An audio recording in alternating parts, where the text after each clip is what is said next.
আমি সাব্বির। আপনার তো চিনেনি আমাকে। আজ সেনাবাহিনীর মেডেল বিতরণ অনুষ্ঠানে বসে আছি। হঠাৎ মাইকে আমার নাম ডাকা হলো। সবার নজর এখন আমার দিকে। আমাকে ডেকে নেওয়া হলো স্টেজে।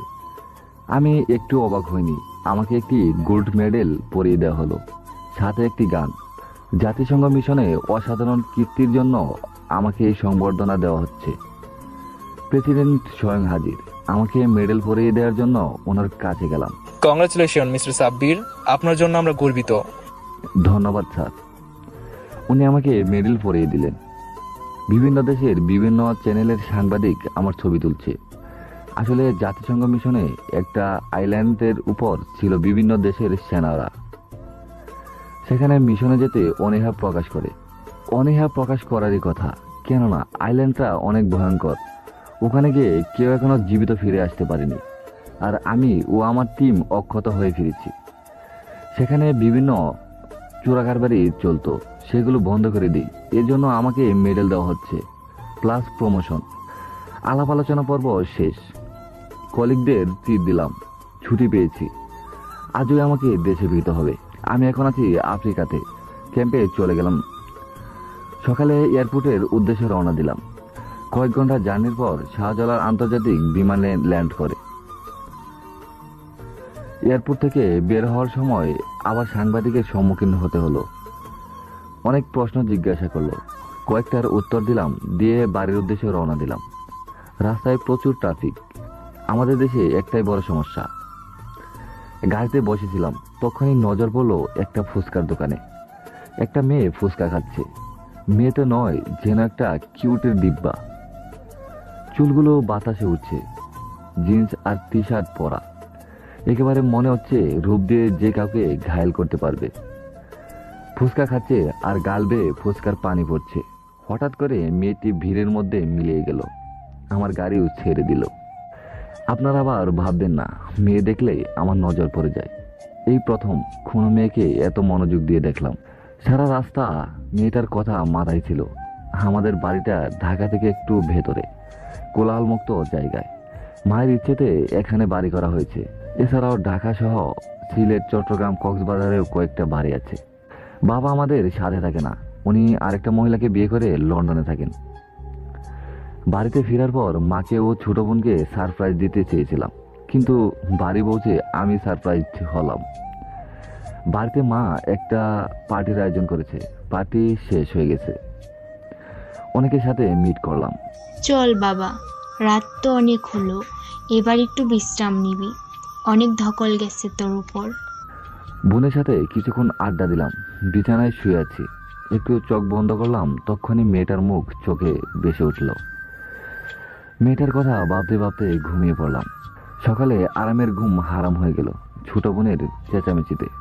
এই ভাইয়া, কতক্ষণ ধরে ডেকে চলছি, সায়ের মতো পড়ে পড়ে ঘুমাচ্ছিস? শুনেও না শোনার ভান করলাম। কিরে, কথা বলছিস না কেন? এই উঠ না। এবার আর থাকতে পারলাম না। কি হয়েছে, একটু ঘুমাতে দিবি নাকি? আম্মু ডাকে, নাস্তা করতে আয়। আচ্ছা, যা আসতেছি। মোহনা চলে গেছে। তাড়াতাড়ি উঠলাম, ফ্রেশ হয়ে নিচে গেলাম। টেবিলে মা বসে আছে, নাস্তা নিয়ে আমার জন্য অপেক্ষা করছে। আমি বাসায় থাকলে আম্মু আমায় ছাড়া নাস্তা করে না। বস বাবা, আমি বেড়ে দিচ্ছি। মা নাস্তা বেড়ে দিচ্ছে। আমি নাস্তা করছিলাম, ঠিক তখনই বাবা বলছিলাম কি, এবার একটা বৌমা নিয়ে আয় না আমার জন্যে। আবার শুরু হয়ে গেল। তোমার কয়টা বৌমা লাগবে যেভাবে বলছো? একটা বৌমা নিয়ে আয় না, ভেঙচি কেটে বলল। যা, কোনো কথাই বলবো না, কিছু বললেই মজা করিস। আরে আরে, এখানে কান্নার কি আছে? তোমার বৌমা চাই তো খুব শীঘ্রই পেয়ে যাবে। সত্যি বলছিস? আমার তো বিশ্বাসই হচ্ছে না। নিজের ছেলেকেই বিশ্বাস করো না তুমি? তোমার সাথে কোনো কথা নাই। আরে বাবা, এত রেগে যাচ্ছিস কেন? আমি উঠে চলে এলাম। আমার নাস্তা করাও শেষ। আর আপনারা কি ভাবছেন? আমি যে বললাম খুব শীঘ্রই বৌমা নিয়ে আসবো, আমি কি কাউকে পছন্দ করি? আমি ওই যে মেয়েটার কথা ভেবেই বলছিলাম। কিন্তু সমস্যা হচ্ছে, আমি তো মেয়েটাকে চিনি না, আর মেয়েটার ঠিকানাও জানি না। আপনারা জানলে আমাকে কমেন্ট করে জানাবেন প্লিজ। এসব আকাশ পাতাল ভাবছিলাম, তখনই বিচ্ছু শয়তান মানে মোহনার আগমন। এই ভাইয়া, চল না, আজ আমাকে নিয়ে একটু শপিং এ যাবি? তোর না কলেজ আছে? আরে কলেজে যেতে এখনো অনেক টাইম আছে, কেবল 8টা বাজে। ওকে আমার বাইকের পিছনে বসে শপিং মলের উদ্দেশ্যে রওনা দিলাম। বাইক থেমে নেমে শপিং মলে ঢুকলাম। ও ওর জন্য প্লাস আমার জন্য অনেক কিছু কিনছে। যেহেতু শীতকাল ছিল তাই আমি হুডি পরে বসেছিলাম। আমার চেহারা দেখা যাচ্ছিল না, আর আপনারা তো জানেনই আমার পপুলারিটি সোশ্যাল মিডিয়া আর নিউজ পেপারে আমাকে পাবলিশড ফিগার করে দিয়েছে। যেই লুকে আছি আমাকে কেউ চিনবে না। বসে বসে আইসক্রিম পার্লারে আইসক্রিম খাচ্ছিলাম। তখনই আমার নজর পড়লো লিফটে। ওই দিনের মেয়েটি ওই যে ফুচকা খাচ্ছিল, সেই মেয়েটাকে দেখতে পেলাম। এই ভাইয়া, কি দেখছিস? হুম কিরে এই হুম কিরে, অটিস্টিকের মতো হু হু করছিস কেন? মেয়েটাকে লিফটে ঢুকতে দেখে আমার গোর কাটলো। মেয়েটার সাথে আজ যেভাবেই হোক কথা বলতে হবে। দিলাম এক দৌড়। মোহনা পিছন থেকে ডাকছে, কিন্তু সেদিকে আমার বক্ষেপ নেই। আমি ছিলাম 4 তলায় আর ও ছিল 3 তলায়। এতক্ষণে 2য় তলায় নেমে গেছে। আমিও 4র্থ তলায় থেকে দিলাম এক লাফ। আরে ভাই ভাববেন না পড়ে গেছি। রেলিং ঝুলে 3 তলায় নামলাম। এতক্ষণে সবার নজরে পড়ে গেছি। মেয়েটা লিফট থেকে বেরিয়ে গেটের দিকে যাচ্ছে। আমি 3য় তলায় থেকে 2য় তলায় নামলাম। 2য় তলায় থেকে লাফ দিয়ে ডিগবাজি দিয়ে সোজা নিচে লাফ দেওয়াতে আমার কোমর থেকে পিস্তলটা পড়ে গেল। অনেক কুৎসুত ভাবে আমাকে ঘিরে ধরেছে। আমার হুডির ঘুমটাও খুলে গেছে। এখন পড়ে গেছি মহা বিপদে। এখন যদি এখানে মিডিয়া এসে পড়ে আর এসব লাফালাফির খবর শুনে, তাহলে আজকে আমার অবস্থা 12টা বাজিয়ে দেবে। যেভাবে হোক এখান থেকে বেরোতে হবে। সিকিউরিটিরা আমার দিকে এমন ভাবে চেয়ে আছে, মনে হয় আমাকে চিনে ফেলেছে। স্যার আপনি এখানে? আমি ওদের থামিয়ে দিয়ে বললাম, ভিড় সামলান, আমি আসছি। এই বলে মলের বাইরে চলে আসলাম। ছোট বোনকে ফোন দিয়ে আসতে বললাম। ও বলল যে ওর আসতে একটু টাইম লাগবে। ওর শপিং শেষ হওয়ার পর ওকে নিয়ে বাড়ি ফিরলাম। বাড়িতে বিছানায় শুয়ে শুয়ে ভাবছি, আজকে মেয়েটাকে হাতের কাছে পেয়েও হাতছাড়া হয়ে গেল। মেয়েটাকে এক কথায় আমি ভালোবেসে ফেলেছি। এভাবে কেটে গেল 1 সপ্তাহ। আমার ছুটি প্রায় শেষ, কাল চলে যেতে হবে। মন খারাপ ওই মেয়েটার জন্য। কিভাবে ওর দেখা পাই এসব নিয়ে সারাদিন বিভোর থাকি। ছোট বোনের আগমন। কিরে, মন খারাপ করে বসে আছিস কেন? ওর কথাগুলো শুনে ভেবাচাকা খেয়ে গেলাম। কই আমার মন খারাপ, তোকে কে বলছে? আরে পাগল, সব কি আর মুখে বলতে হয়? কিছু কথা বুঝে নিতে হয়। আসলে এটাই হয়তো বলে ভাই বোন, না বলা সত্ত্বেও মনের কথা বুঝে নেয়। রাতে খেয়ে দিয়ে শুয়ে শুয়ে ফেসবুক চালাচ্ছিলাম, তখনই ফোনটা বেজে ওঠে। আপনারা ভাবছেন তো কার ফোন? আমার কমান্ডিং অফিসার খালেদ মোশাররফের ফোন। হ্যালো সাব্বির। জি স্যার, কেমন আছেন? ভালো, তোমাকে একটা খবর দিতে ফোন করেছি। জি স্যার, বলেন। তোমাকে আর ক্যাম্পে আসতে হবে না। কেন স্যার? তোমাকে অন্য কাজে নিয়োগ দেওয়া হবে। এ ব্যাপারে তুমি প্রেসিডেন্টের সাথে কথা বলে নিও। এই নাও ওনার ফোন নাম্বার। Okay sir. এখন আবার মাথায় আরেকটা টেনশন ঢুকলো। এক্ষেত্রে মেয়েটার এখন আবার নতুন নিয়োগ। কি যে করি, টেনশনে পড়ে গেলাম। টেনশনে ভোরের দিকে চোখ লেগে আসলো। সকালে ঘুম ভাঙলো ফোনের রিংটুন আওয়াজে। হ্যালো, আসসালামু আলাইকুম। ওপাশ থেকে। ওয়ালাইকুম আসসালাম। আপনি কি মিস্টার সাব্বির না? জি, বাট আপনি? আমি প্রেসিডেন্টের পার্সোনাল সেক্রেটারি। শোয়া থেকে উঠে বসলাম। বলুন, কেন ফোন দিয়েছেন? আপনাকে আজকে এই ঠিকানা আসতে হবে। আচ্ছা। ফ্রেশ হয়ে চলে গেলাম ওই ঠিকানায়। গেটে কিছু গার্ড ছিল, প্লাস করা পুলিশ প্রোটেকশন। আমাকে মোটামুটি সবাই চিনে, কিন্তু তবু গেটের কাছে গার্ডটি আমাকে চিনলেন। তখনই পাশে দাঁড়িয়ে থাকা পুলিশটি বলে উঠল। পুলিশটির নাম এনামুল, জামায় লেখা ছিল। স্যার আপনি? স্যার আপনি কি মিটিং এর উদ্দেশ্যে ডাকা হয়েছে? আমি কি ভেতরে যেতে পারি? অবশ্যই স্যার, আপনাকে মানা করার ক্ষমতা কি আমার আছে? ধন্যবাদ। আমি ভেতরে গেলাম। বাড়িটি খুবই হাইফাই। ভেতরে ঢুকে আমি দেখতে পেলাম এক বিশাল টেবিলের একেবারে শেষ মাথায় প্রেসিডেন্ট বসে আছেন। আর চারপাশের টেবিলে আরো অনেকেই। একটা চেয়ার খালি, বোধহয় আমার জন্যই। আমি ভেতর গিয়ে সবাইকে হাই বলে চেয়ারটিতে বসে পড়লাম। পাশের চেয়ারগুলোতে নজর পড়তে যাদের দেখলাম, কয়েকজন আমার ফ্রেন্ড আর সবাই আমার বয়সী। আরে মেজর যে, কি অবস্থা, কেমন আছিস? ভালো, তোর? ভালো। ওর সাথে টুকটাক কথা বললাম, পরে মিটিং শুরু হয়ে গেল। হ্যালো ইয়াং ম্যান, তোমাদের সবাইকে এখানে কেন ডাকা হয়েছে তা কি জানো তোমরা?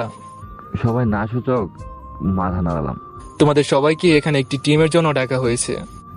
মানে? তোমাদের সবাইকে B3 মানে বাংলাদেশ, এক্সট্রাম 3 মানে 3 বাহিনীর, বিমান বাহিনী, নৌবাহিনী, সেনাবাহিনীর এর নিয়োগের জন্য ডাকা হয়েছে। BE3 এর নাম তো জীবনে শুনিনি। হ্যাঁ। এটা কি কোনো সংস্থা?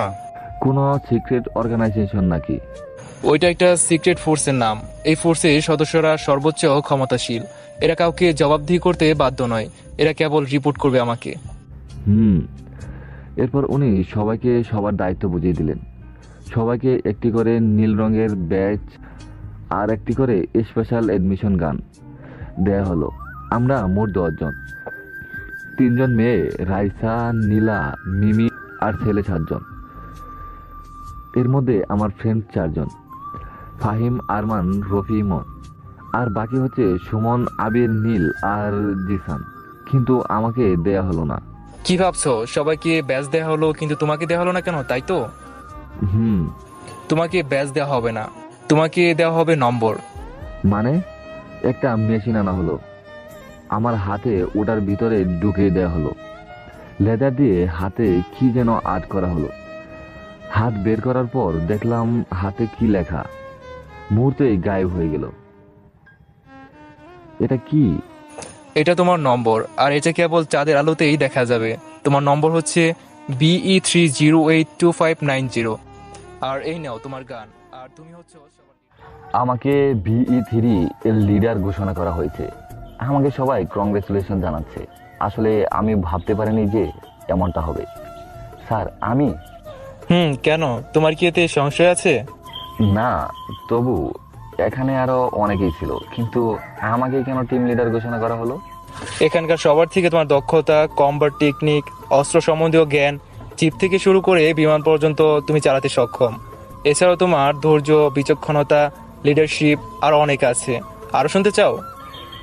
মানে? হয়েছে, আর কিছু বলতে হবে না। সবাই শোনো, এই সংস্থাটি কেন তৈরি করা হয়েছে জানো? দেশের বাইরে শত্রুদের চাইতে দেশের ভিতরে অনেক বেশি শত্রু বিদ্যমান। তোমাদের কাজ হবে এদের সাফাই করা। তার জন্য তোমাদের সর্বোচ্চ ক্ষমতা দেওয়া হয়েছে। তোমাদের কাজ হবে সিক্রেটলি অপারেশন পরিচালনা করা, আর তোমাদের যাতে কেউ চিনতে না পারে সেই ব্যাপারে তোমরা খেয়াল রাখবে, বিশেষ করে সাব্বির। জি স্যার। তারপর আরো অনেক কিছু ডিসকাস হলো, যেগুলো বলার দরকার নেই। সবাই বেরিয়ে আসলাম বাড়িটি থেকে। সবার গন্তব্য আমার ফার্ম হাউস। আমার ফার্ম হাউসটি আমাদের বাড়ি থেকে অনেকটা দূরে, নির্জন স্থানে। ওরা যাওয়ার সময় বাজার করে নিয়ে গেল রান্না করে খাওয়ার জন্য। আমি বাড়িতে গিয়ে মা ও ছোট বোনকে বিদায় জানিয়ে প্রয়োজনীয় জিনিসপত্র নিয়ে রওনা দিলাম ফার্ম হাউসের উদ্দেশ্যে। আমাদের কাজ হবে এখানকার পাশে একটি কলেজের নজর রাখা। এই জায়গাটা শহর অঞ্চল থেকে অনেকটা ভিতরে অবস্থান করায় কারণে এখানে নির্জন। আর এখানে এ পর্যন্ত 28টি রেপ আর 14টি সুসাইড ও 53টি মার্ডার করা হয়েছে, কিন্তু খুনিকে কেউ ধরতে পারছে না। কেউ খুনির কাছাকাছি পৌঁছানোর আগেই সে গুম হয়ে যায়। কিছুদিন পর তার লাশটা পাওয়া যায় এই জঙ্গলে। এর পেছনে কারা, কিভাবে, কেউ জানে না। আর আমার ফার্ম হাউসটিও এখানে থাকার কারণে সবাই এই ফার্ম হাউসে আসা, নইলে হোটেল বা মেজ ভাড়া নিতাম। রাতে সবাই খেয়ে দিয়ে যে যার রুমে চলে গেল। আমি 3 তলা বাড়িটির 2য় তলা বিশাল করিডোরে রোডিং চেয়ারে বসে আছি, আর আমি রাতে ভরা আকাশে তারা দেখছি। তখনই রাইসা আসলো। কি করেন স্যার? বসে আছি আর তারা দেখছি। আপনার সাথে বসতে পারি কি? কেন নয়। রাইসা আমার সাথে বসলো। ওর হাতে কফির মগ ছিল, আমাকে দিল। কফি খাচ্ছিলাম আর ওর সাথে কথা বলছিলাম। মেয়েটা খুবই মিষ্টিভাষী, চেহারাও খুবই সুন্দর, দুধে আলতা, গায়ের রং স্মার্ট। খারাপ না, কিন্তু আমার ভালোবাসা অজানা মেয়েটির চাইতে বেশি না। ও একটু বাদে চলে গেল। আমিও বেডে গিয়ে শুয়ে পড়লাম। কখন যে সকাল হয়েছে বুঝতেই পারিনি। সকাল সকাল আমাদের কাজ শুরু হয়েছে। সবাই এখানে একটা ভার্সিটিতে ভর্তি হলাম, এক একজন এক এক ডিপার্টমেন্টে। আমার সাথে আছে ফাহিম, আবির, ইমন আর মিমি, রাইসা। নীলার সাথে আছে আরমান আর সুমন, আর নীল ও জিজানের সাথে এই ভার্সিটিতে। কিন্তু অন্য সব বকাটে ছেলেদের সাথে এখানে কেউ জানে না আমাদের আসল পরিচয়। সবাই জানে আমরা সাধারণ মানুষ। ভার্সিটি ক্যাম্পাসে সবাই বসে আছি। আমি এখনো যাইনি, আজ আমার প্রথম দিন, তাই তাড়াতাড়ি রওনা দিলাম। ভার্সিটির গেট দিয়ে একটি ছেলে ঢুকছে, চুলগুলো তেল দিয়ে একেবারে নামানো স্মৃতি, চেহারা কুৎসিত, একটা ঢোলাঢালা সস্তা শার্ট পরা, একটা পুরনো প্যান্ট পরা, কয়েক জায়গায় ছিঁড়া ফাটা। অনেকেই আমাকে এমনভাবে দেখছে যেন আমি ডাস্টবিন থেকে উঠে এসেছি। আমাদের টিমের সবাই জানে আমার লুকের ব্যাপারে, তাই তারা দূর থেকে নীরব দর্শকের মতো হয়েছে। আমি আনমনে নিচে তাকিয়ে হাঁটছিলাম। তখনই একটা ছেলে আমার সামনে গিয়ে প্রচণ্ড গতিতে দৌড় দিল। আমার সাথে অনেক জোরে ধাক্কা লাগলো। আমি পিছনে ফিরে কারো গায়ের উপর পড়লাম। ঠাস ঠাস। কি ভাবছেন কি হলো? আমার গালেই তবলা বাজালো মেয়েটি, যার গায়ের উপরে পড়েছিলাম। ওই কুত্তার বাচ্চা, ইউ বাস্টার্ড! তোর সাহস কি করে হলো আমার গায়ের উপর পড়িস? আমার ড্রেসটাই খারাপ করে দিলি। আসলে দুঃখিত, আমি ইচ্ছা করে ধাক্কা দেইনি। ওই ছেলেটা আমাকে। তুই আবার মুখে মুখে কথা বলিস? জানিস আমি কে? আমি এখানকার ডিসির মেয়ে। আরে মামনি, তুমি যদি জানতে আমি কে, তাহলে তুমি কেন তোমার বাবাও সামনে দাঁড়ানোর আগে মনে মনে ভাবতো 10 বার। ও ম্যাডাম, সরি, আমাকে মাফ করে দেন। আমি ইচ্ছা করে দেইনি, আর কখনো হবে না। শিওর, মাফ করলাম, যা। আর কখনো যেন আমার সামনে না দেখি। এমনভাবে বললো যেন কুকুর তাড়াচ্ছে। মেয়েটার কাছ থেকে চলে আসলাম। কিছুক্ষণ হলো আমি ক্যাম্পাসের ভিতরে। আমার ফ্রেন্ডরা আমাকে দূর থেকে দেখছে আর ভার্সিটির অবস্থা পর্যবেক্ষণ করছে। আমি একটা গাছের নিচে গিয়ে বসলাম। আবির, ফাহিম, ইমন ওরাও আছে, কিন্তু এমনভাবে যাতে কেউ বুঝতে না পারে যে ওরা আমার সাথে আছে। অন্যদিকে টিমের বাকি মেম্বাররা প্ল্যান মাফিক যে যার মতো কাজ চালিয়ে যাচ্ছে। এই মিশনটি করতে হবে 4 দিনের মধ্যে। আমি বসে বসে অবস্থা পর্যবেক্ষণ করছিলাম। ঠিক তখনই দেখলাম একটা মেয়ে ভার্সিটিতে প্রবেশ করছে। সময় যেন থেমে গেছে। হ্যাঁ, মেয়েটা সেই দিনের মেয়েটি যার ছবি আমার মনে পুরোটা জুড়ে আঁকা। মেয়েটা নীলের ভিতর কালো একটা জিন্স পরেছে, একটা পোলো টি শার্ট পরেছে। আমি মডার্ন ড্রেস তেমন একটা পছন্দ করি না, তাই একটু চোখে বাজছিল। মেয়েটা আসছে, হ্যাঁ আমার দিকে আসছে। মেয়েটা আমার সামনে এসে বলল, এই যে মিস্টার খ্যাত, জায়গা খালি কর। মুখ দিয়ে কথা বেরোচ্ছে না। কেন? আমি বলছি তাই। আপনি বললে কি উঠতে হবে নাকি? অফকোর্স, চালু করে জায়গা খালি করবি। 2 মিনিট সময় দিলাম। পাশ থেকে একটা মেয়ে যে আমাকে থাপ্পড় দিয়েছিল, সম্ভবত ওর বান্ধবী হবে।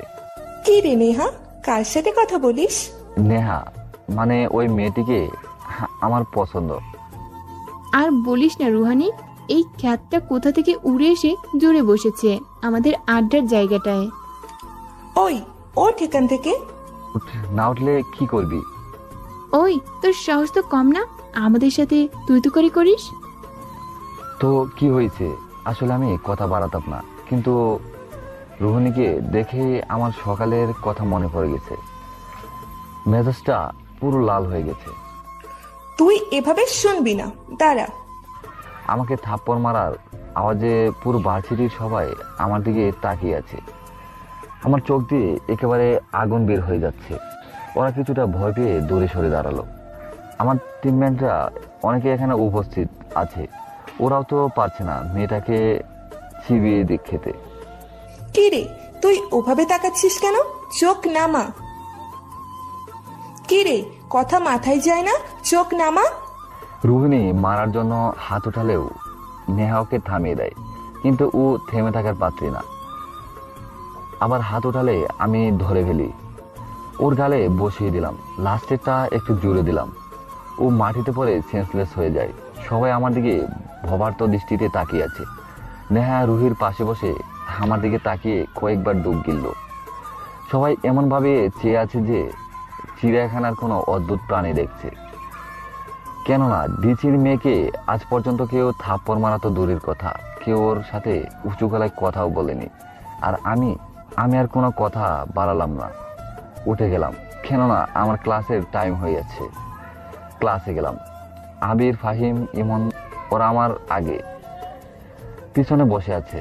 সবগুলো ক্লাস করলাম। ক্লাস করাটা তো আমার বাহানা, আমার মোটিভ তো খবর জোগাড় করা। ক্লাস করে বেরিয়ে রাস্তায় বেরিয়েছিলাম, তখনই দেখতে পেলাম একটা পুলিশ ভ্যান, কয়েকজন পুলিশ আমার কাছে আসলো। তাদের মধ্যে একজন, তোমাদের মধ্যে সাব্বিরকে কেন অফিসার? তোকে নিয়ে যেতে বলেছে, কে? গেলেই দেখতে পারবি। অফিসারের ফল কিন্তু। চুপ থাক, নিয়ে যেতে দে। আর তোরা কেউ থানায় আসবি না।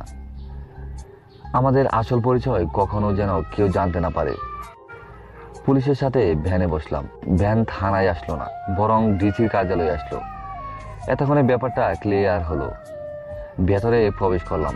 আমি ভেতরে ঢুকতেই দেখলাম আমাদের এখনকার পুলিশের ডিসি মোরাদ সাহেব বসে আছেন। তাদের সামনে দুটি চেয়ারে রুহি আর নেহা বসে আছে।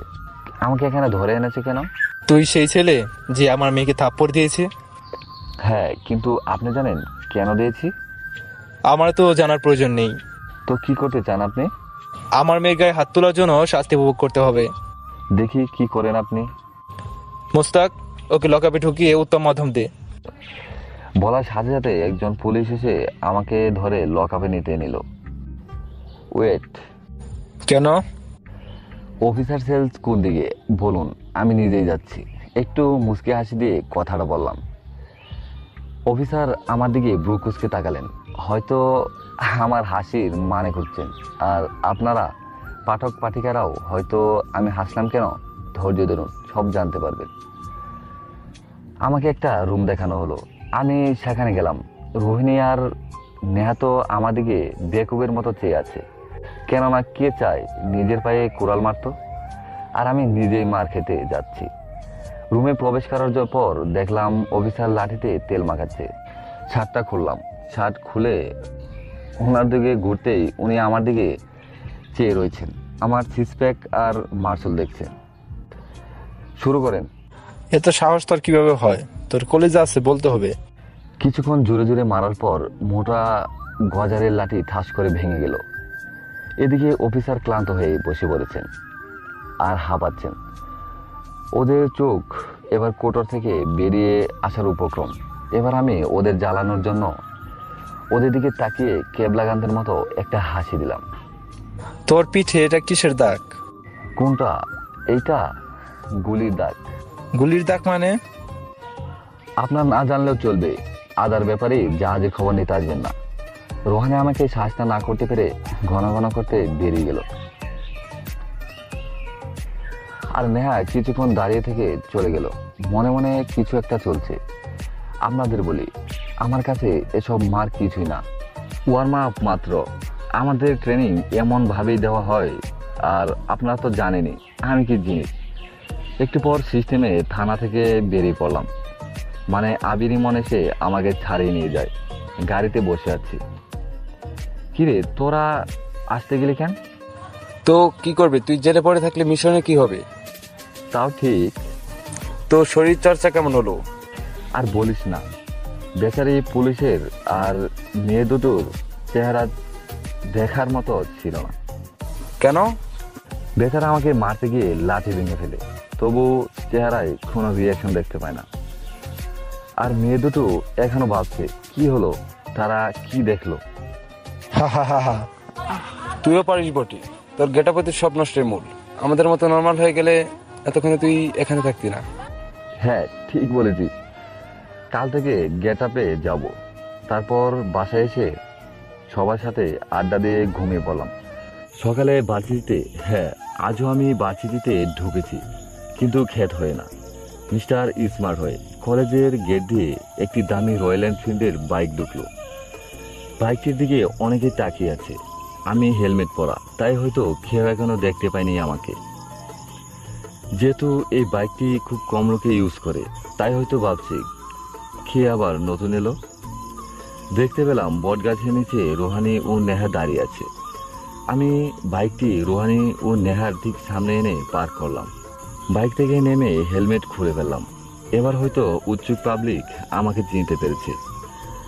আমার লুকের ব্যাপারে বলবো, কালো জিন্স, কিছু কিছু জায়গায় নকশা করা, গায়ে একটা লেদার, যেহেতু শীতকাল, তার নিচে একটা হোয়াইট শার্ট আর হোয়াইট শু পরা। শার্টের বোতামের ফাঁকে গুজে রাখা হোয়াইট লাইট রিফ্লেকটিভ সানগ্লাসটি বের করে চোখে দিলাম। নেহা আর রুহানি ঢেপ ঢেপ করে তাকিয়ে আছে, মুখটা হা হয়ে আছে। হয়তো বিশ্বাস হচ্ছে না যে খ্যাত কিভাবে এত স্টাইলিশ হয়ে গেল। এই যে মুখ বন্ধ করুন, বিড়াল ঢুকবে তো। ও হ্যাঁ, আমাকে চিনতে পারছেন? তুমি কি ওই খ্যাত ছেলেটা? হ্যাঁ, কিন্তু তুই থেকে তুমি হয়ে গেলাম কি করে? আসলে গতকাল আমি ওভার রিয়াক্ট করে ফেলেছিলাম। রাতে অনেক ভেবেছি যে তোমার সাথে যা করেছি তা একদমই ঠিক হয়নি। হা হা হা, আসলে বুঝি তো, কোনো ছড়ির প্রসঙ্গ না, আসলে সব যে রূপের কেলমা। কাল খেয়েছিলাম, আবর্জনা ছিলাম, এখন স্মার্ট হয়ে গেছি তো এখন তো। সাব্বির, থাক বাদ দাও, তোমাদের সাথে ভকভক করে আমার সময় নষ্ট করে লাভ নাই। বাই। হঠাৎ পিছন থেকে, আপনি কি মেজর সাব্বির? মানে কিসের মেজর? আর কে মেজর? ও কিভাবে জানলো? না, ওকে তো বুঝতে দেওয়া যাবে না।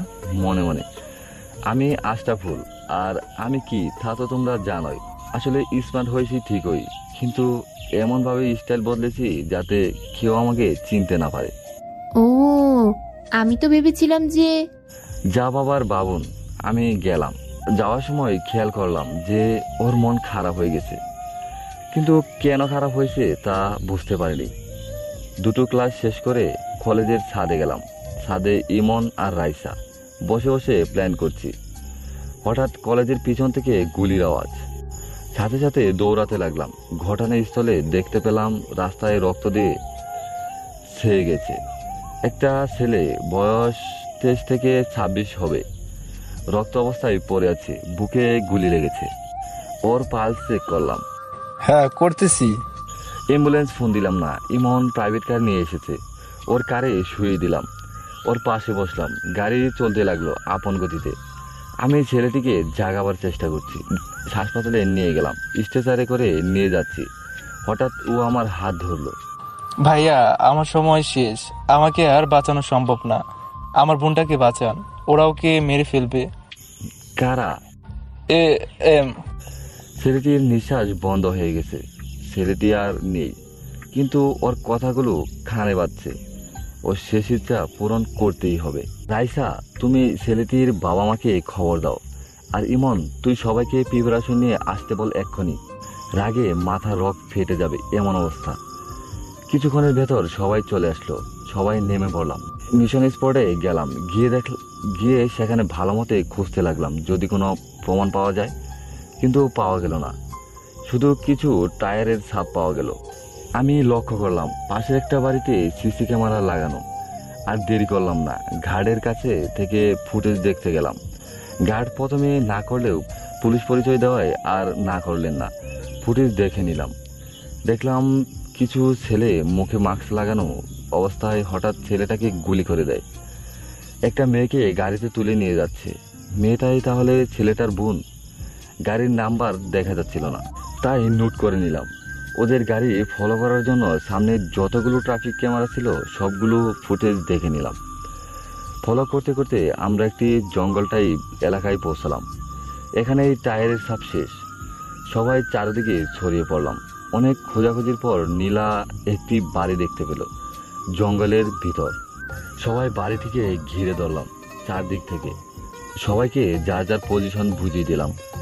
সবাই গান বের করে হাতে নিলাম। আমি দরজায় কান লাগিয়ে কিছু লোকের কথাবার্তার আওয়াজ পেলাম, কিন্তু কি বলছে ঠিক শোনা যাচ্ছে না। ভিতরে আনুমানিক 2-3 জন হবে। সবাই কিছুক্ষণ চিন্তা ভাবনা করে নিলাম, কিন্তু সময় পেরিয়ে যাচ্ছে। আর দেরি করাটা ঠিক হবে না, পরে মেয়েটার খারাপ কিছু হয়ে যেতে পারে। সবাই একসাথে দরজা ভেঙে ঢুকে পড়লাম।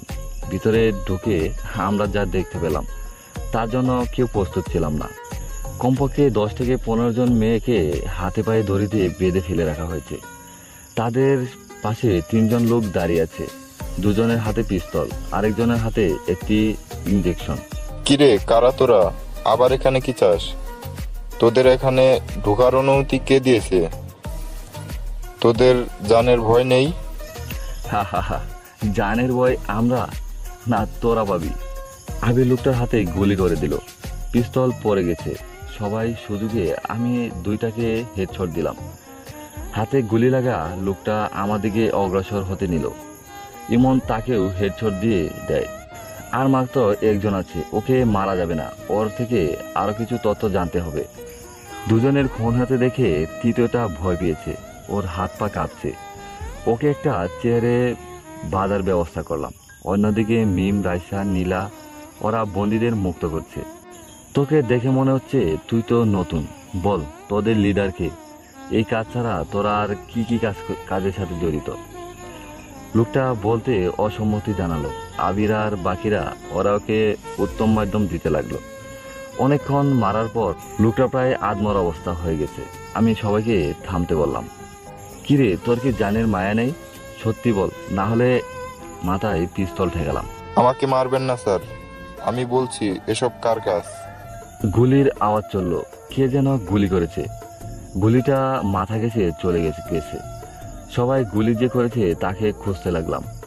গুলি চালক হয়তো বাইক নিয়ে এসেছিল, তাই তাকে খুঁজে পাওয়া গেল না। আবার এই সন্ধ্যা হয়ে গেছে, তাই চারদিকে অন্ধকার নেমে এসেছে। কিছুই দেখা যাচ্ছে না। লোকটার পালস চেক করলাম। হ্যাঁ, লোকটা এখনো বেঁচে আছে। একে দ্রুত হাসপাতালে নাও। এ বেঁচে গেলে আমরা অনেক কিছু জানতে পারবো। এই অপরাধীদের নিশ্চিত আমাদের মিশনের সাথে সম্পর্ক। এদের ধরতে পারলে হয়তো আমাদের মিশন কমপ্লিট হবে। আর এসবের মূলে যে রয়েছে তাকে দ্রুত পকড়াও করতে হবে।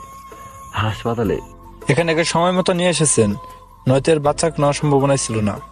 ডাক্তার, এর কি জ্ঞান ফিরেছে? মাথায় চোট লেগেছে, জ্ঞান ফিরতে খানিকটা সময় লাগবে। ও আচ্ছা, ধন্যবাদ। আমি সবাইকে ডাকলাম। আমাদের টিমের 2 জন মেয়ে আর ফাহিমকে এখানে রেখে যাব, কারণ খুনি এখানে আবার আসবে ওকে মারার জন্য। আচ্ছা, আমি আছি পাহারায়। মিমার নীলা, তোমরা নার্সের বেশে পাহারা দিবে। Good idea. হুম। আর যেই মেয়েগুলো উদ্ধার হয়েছে তারা কি যার যার বাড়ি পৌঁছে গেছে? হুম, জিশান আর নীলা আর সুমন ওদের পৌঁছে দিতে গেছে। ও আচ্ছা, চল আমাদের যেতে হবে। আর এখানে কোনো কিছু হলে আমাকে আপডেট করো। ওকে বস, বাড়িতে চলে আসলাম। আমি ছাদে বসে ভাবছি, কে এই খুনি আর ওই কি সব অপকর্মের মূল, ইত্যাদি ইত্যাদি। সারা মাথায় ঘুরছে, অনেক চিন্তা ভাবনা চলছে মাথায়। হঠাৎ রাইসার আগমন। কি এত ভাবছেন মিস্টার সাব্বির? রাইসা, বসো। এই তো কেসের ব্যাপারে। এত ভাবনা চিন্তার কি আছে? ওই লোকটার জ্ঞান ফিরলেই তো সব জানা যাবে। হাসপাতালে সব ঠিক আছে তো? হুম। ইমন ও আবির কোথায়? আর জিসান আর সুমন এসেছে? ওরা ঘুমাচ্ছে, আর জিশান আর সুমন মাত্র আসলো, ওরা খাচ্ছে। গুড। আকাশের দিকে তাকিয়ে কথাটি বললাম। কি হলো, আপসেট নাকি? না, আর কি? কি? কিছু না। আমাকে বলবেন না? ও খুবই কৌতূহলী চাহনি নিয়ে তাকিয়ে আছে। নেহার ব্যাপারে ভাবছি। নেহাকে? ওই যে ভার্সিটির মেয়েটা? মানে ভালোবাসেন? এখন কি বলবো? যদি বলি যে ভালোবাসি তাহলে আবার কি না কি ভাববে। মেয়েটা আবার ফ্রি মাইন্ডের, বলাই যায়। খুব ভালোবাসি। প্রথম দেখাতেই ভালোবেসে ফেলেছি। তারপর ওকে সব খুলে বললাম।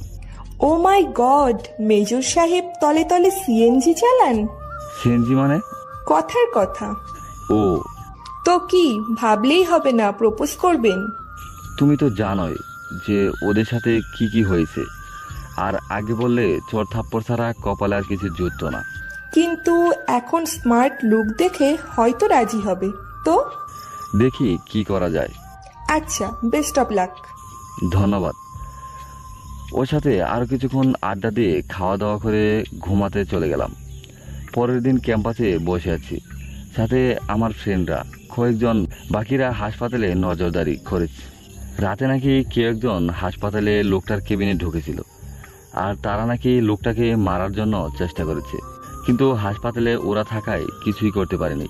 হাসপাতালের গার্ড আরও করা হয়েছে। অন্যদিকে নেহা রুহানি ওদের বান্ধবীদের সাথে আড্ডা দিচ্ছে, আর নেহা বারবার আমার দিকে তাকাচ্ছে। কেমন কেমন যেন মনে হচ্ছে ও আমাকে পর্যবেক্ষণ করছে। হঠাৎ ক্যাম্পাসে কিছু মোটরসাইকেল ঢুকলো। সবগুলো চালকই বখাটে ধরনের, কারণ চুল কালার করা, কারোর চুলে বখাটে কাটিং দেয়া, আবার অনেকের হাতে হকি স্টিক। সবকটাই বাইক এক জায়গায় সিরিয়ালে পার্ক করা হলো। ওরা বাইক পার্ক করার পর থেকেই শুরু করে দিয়েছে র্যাগিং। আমার সাথে দলবল থেকে হয়তো আমাকে আর ডাকেনি, ডাকলেও কিছু বলতে পারতাম না। ওরা ছেলেদের কম, মেয়েদের বেশি ডাকছে। মেয়েদের সাথে বিভিন্ন কিছু করা হচ্ছে, যেমন নাচতে বলা হয়েছে, অন্য ছেলেদের প্রপোজ করতে বলা হয়েছে, আবার কয়েকটাকে ওড়না ধরে টান দিয়েছে, আবার গাঁজা, ড্রাগ, কোকেন ইত্যাদি নিচ্ছে। আমার মাথা প্রচন্ড রকমের হট হয়ে যাচ্ছে, মনে হচ্ছে মেশিন গান দিয়ে সব কটাকে গুলি করে মারি। কিন্তু বর্তমানে আমার হাত পা আইনের শিকলে বাঁধা, তাই দর্শক হওয়া ব্যতীত কিছুই করার নেই। হঠাৎ ফোনটা বেজে উঠলো। ফোনের স্ক্রিনে লক্ষ্য করলাম মিমি ফোন দিয়েছে। হ্যালো মিমি, বলো, ওইদিকে কি খবর? তাড়াতাড়ি হাসপাতালে আসুন বস। কেন, কোনো সমস্যা? না, ওই লোকটার জ্ঞান ফিরবে কিছুক্ষণের মধ্যে। ও, আমি আসছি, রওনা হলাম হাসপাতালের উদ্দেশ্যে। বের হওয়ার সময় লক্ষ্য করলাম যে নেহা সন্দেহের দৃষ্টিতে তাকিয়ে আছে। হাসপাতাল বেশি একটা দূরে না বারচিটি থেকে, তাই খুব দ্রুতই পৌঁছে গেলাম। স্যার এসেছেন, চলুন জলদি। আমি কতদিন বলেছি আমাকে স্যার স্যার বলবে না, তাও তোমরা শোনো না। স্যার থুকু ছাব্বির চেষ্টা করি, বাট হয় না। ওকে বাদ দাও, চলো। কেবিনের দিকে ঢুকলাম। লোকটা আস্তে আস্তে জ্ঞান ফিরেছে। লোকটা সেন্স ফিরার পর পানি চাইলে ওকে পানি দেওয়া হলো। তুই কি বলবি সত্যিটা, নাকি আবার তোকে ট্রিটমেন্ট দিতে হবে? না স্যার, তার প্রয়োজন নেই। আমি সব বলতেছি, যাদের দলে হয়ে কাজ করলাম তারাই আমাকে মেরে ফেলতে দ্বিধা করলো না, আর আপনারা আমার জীবন বাঁচিয়েছেন। স্যার, এসবের পিছনে এই এলাকার সবচেয়ে প্রভাবশালী লোক এমপির ছেলের হাত আছে, কিন্তু সে একা নয়, তার সাথে আরও একজন আছে যাকে কেউ এখন আমরা দেখিনি। সে হচ্ছে মাস্টার মাইন্ড, তার বুদ্ধিতেই সব হয়। তাকে আমি চিনি না। ওহো, এই কারণেই এদের খুঁজে পেতে এত দেরি হচ্ছে। ওই শালাকে এক্ষুনি খতম করে দিব, চল। মাথা ঠান্ডা কর। তুই কি জানিস যে এলাকার মার্ডার প্লাস রেপ কেসগুলো জন্য কে দায়ী? স্যার, এমপির ছেলে রুবেল এসব করে না। ও খালি মেয়েদের পাচার কাজ করে আর মাদকদ্রব্য বিক্রয় করে। এর পেছনে ওই যে বললাম না আরেকজন আছে, ওর হাত আছে। বুঝতে পারছি। ফাহিম, এখান থেকে একে সারানোর ব্যবস্থা কর, আর সবাই রেডি হ। আজ ওই হতচ্ছাড়া এমপির ছেলের শেষ দিন। সবাই মাস্ক পরে নিস, যাতে আমাদেরকেও চিনতে না পারে। সবাই জঙ্গলে গাড়ি নিয়ে বসে আছি। এই আস্তানার খবর ওই লোকটাই দিয়েছিল। সবাই অস্ত্র নিয়ে রেডি। সবাই কালোর ভিতরে মেডেল লাগানো আমাদের ড্রেস পরে এসেছি। মেশিন গান, AK-47 ইত্যাদি অস্ত্র নিয়ে এসেছি। থার্মাল স্ক্যানার নিয়ে দিয়ে দেখলাম ভিতরে 20 থেকে 24 জন লোক আছে। আমরা 10 জন, আমাকে নিয়ে 11 জন। দরজায় বুম লাগিয়ে উড়িয়ে দিলাম। সবাই একে একে ভেতরে ঢুকে পড়লাম। দরজার কাছে 3 জন ছিল। ইমন আর ফাহিম তাদের হেডশট দিল। ভেতরে সোফায় একজন বসেছিল, আর তাকে ঘিরে সবাই দাঁড়িয়ে আছে। এর মানে এই এমপির ছেলে আমার দলের লোকজন একের পর এক মাঠেতে ফেলছে, আর আমি এগিয়ে যাচ্ছি। আমার উদ্দেশ্য হলো এমপির ছেলেকে পাকড়াও করতে পারলে আমার মিশন কমপ্লিট। কেননা ওই কেবল দ্বিতীয় জনকে চিনে, আর দ্বিতীয় জনকে ঘিরেই আমার মিশন। এমপির ছেলে তো কেবল মোহরা। আমি আর দেরি করলাম না, বেল্টে গুজে রাখা 2টো পিস্তল বের করে নিলাম। এমপির ছেলের মাথায় পিস্তল ঠেকালাম। সম্পূর্ণ ঘটনাটি ঘটলো কিছু সময়ের মধ্যে, তাই ওরা প্রস্তুত নিতে সময় পায়নি। সবার পিস্তল বন্দুক যা আছে সব মাটিতে রেখে হাত উঁচু করে দাঁড়াও। সবাই আমার কথা মতো কাজ করলো। আমি ইমন, আবির, ফাহিমকে ইশারা করলাম। ওরা পিস্তল বন্দুকগুলো সবার কাছ থেকে কেড়ে নিল। ওকে সহ ওর দলের বাকি সকলকে আমি বেঁধে ফেললাম। পরে ওর অপরাধের জবাববন্দি নিলাম। প্রথমে অস্বীকার করে, কিছুক্ষণ পেটানো হলো, আস্তে আস্তে সব গল গল করে বলে দেয়। কিন্তু দ্বিতীয় জনের নাম কিছুতেই বলতে চাইলো না। তাকে হিম্বুটাইজ করা হলো। পরে বলে দিল। দ্বিতীয় জনের নাম শুনে আমি সহ সবাই অবাক হই, কেননা আমরা জানি যে ওই ছেলে কেবল বখাটে, কিন্তু ও যে এত বড় সিরিয়াল কিলার তা আমরা ভাবতে পারিনি। ওদের সবার এনকাউন্টার করার নির্দেশ দিলাম। সবাইকে ফায়ারিং এর আওয়াজ শুরু হলো। সারা ঘরে দুয়ার বারুদের গন্ধে ভরে গেল, আর মাটিতে পড়ে রইল প্রাণহীন দেহ। এরা এনকাউন্টারের যোগ্য, কেননা এদের পুলিশে দিলে ক্ষমতার অব্যবহার করে আবার বেরিয়ে আসবে।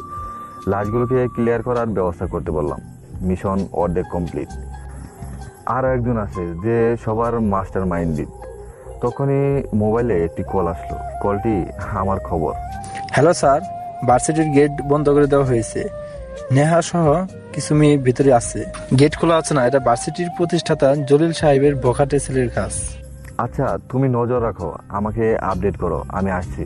কলটা যেন আমাকে কাজটা অনেক সহজ করে দিল, কেননা এমপির ছেলে ভাষ্যমতে দ্বিতীয় ছেলেটি হলো ভার্সিটির প্রতিষ্ঠাতার ছেলে অর্ক। আর ওকে মারতে হলে আমার টিমের প্রমাণ প্রয়োজন পড়তো, কিন্তু সময় খুবই কম। আমাদের মিশনের জন্য বরাদ্দ 4 দিন, প্রায় শেষ হয়ে এসেছে। তাই এটা যেন আমাদের সবার কাছে মেঘনা চাইতেই জল। কিন্তু তবু কিছু প্রাণহীন আশঙ্কা আছে, কেননা ওরা খুবই চতুর টাইপের। এখানে আমাদের দেরি করাটা ঠিক হবে না। দেরি হলে আবার আমাদের সুযোগটা হাতছাড়া হয়ে যাবে। ইমন, জিসান, আবির, রাইসাকে নিয়ে নিলাম। ভার্সিটি এখান থেকে অনেকটা দূর। এখন রওনা হলেও কমপক্ষে 2 থেকে 2.5 ঘন্টা সময় লাগবে। এখানে নেহা সহ যে কারো ক্ষতি করতে পারে, আর সময় মতো না গেলে হাতে নাতে ধরতে পারবো না। তাই হেলিকপ্টার ডাকলাম। ফোন করার 10 মিনিটের মধ্যে হেলিকপ্টার চলে আসলো। আমার কেমন যেন মনের ভেতর খসখস করছিল। নেহার টেনশনে মাথার রগ ফেটে যাওয়ার উপক্রম। 15 মিনিটের ভেতরে ভার্সিটিতে চলে আসলাম।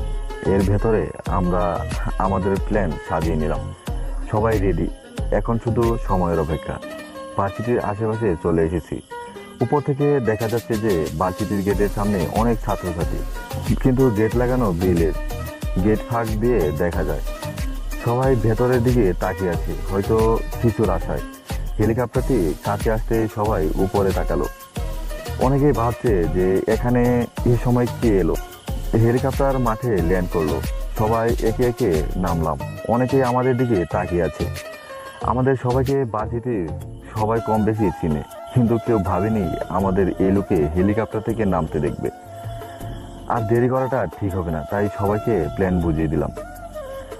আমি সামনে, আমার 2 পাশে আবির, রাফি, ইমন, আরফান আর ফাহিম ও জিসান। আমার পিছনে সুমন আর রাইসা সহ ওদের চতুর্দিক দিয়ে ভার্সিটির ভিতরের ক্যাম্পাসে ঘিরে ধরলাম। হলরুম থেকে কিসের যেন শব্দ শোনা যাচ্ছে, তাই আস্তে আস্তে দরজার কান দিলাম। ভেতর থেকে 2টি মেয়ের আকুতি শোনা যাচ্ছে। একটা নেহার আর আরেকটা অন্য একটা মেয়ের হয়তো হবে। নেহার গলাটা শুনে আমি নিজেকে ধরে রাখতে পারলাম না। দরজায় অনেক জোরে একটা লাথি দিলাম। যেহেতু কাঠের দরজা, তাই ভেঙে নিচে পড়ে গেল। ফায়ারিং এর আওয়াজ। আপনারা যা ভাবছেন তাই হলো, গুলি হয়েছে।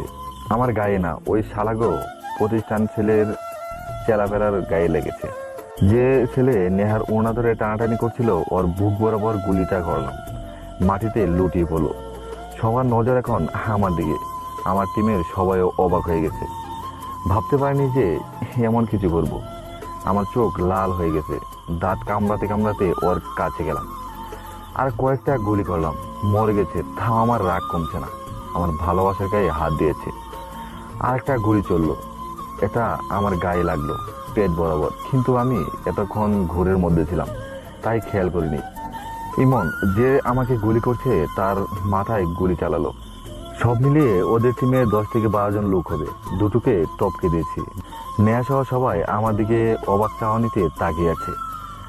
আমাকে এখানে দেখবে আশা করেনি। ওদের টিমের কয়েকজনের হাতে পিস্তল। ফায়ারিং হলো। আবিরের কাঁধে একটি গুলি লেগেছে। আবির আর বাকিরা ওদের সবাইকে টপকে দিয়েছে। এখন কেবল ওদের লিডার বাকি আছে। আমার পেট থেকে গল গল করে রক্ত বের হচ্ছে।